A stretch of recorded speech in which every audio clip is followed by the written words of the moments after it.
তুমি এসে গেছো? এসো এসো। আচ্ছা সামাদ, তুমি প্রতিদিন এই কলেজের গেটের সামনে দাঁড়িয়ে থাকো যেন রোহিতরা আমাকে ডিস্টার্ব করতে না পারে, তাই না? হ্যাঁ একদম ঠিক। জানো সামাদ, আমি একজনকে খুব ভালোবাসি।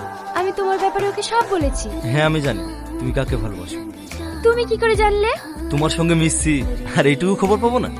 তুমি রিয়াজকে যতটুকু ভালোবাসো, রিয়াজ তার থেকেও তোমাকে বেশি ভালোবাসে। তুমি ওর নামও জানো? হ্যাঁ আমি সব জানি। সে প্রত্যেকদিন তোমাকে টোটোতে রাখতে আসে, আবার টোটোতে করে নিয়ে যায়।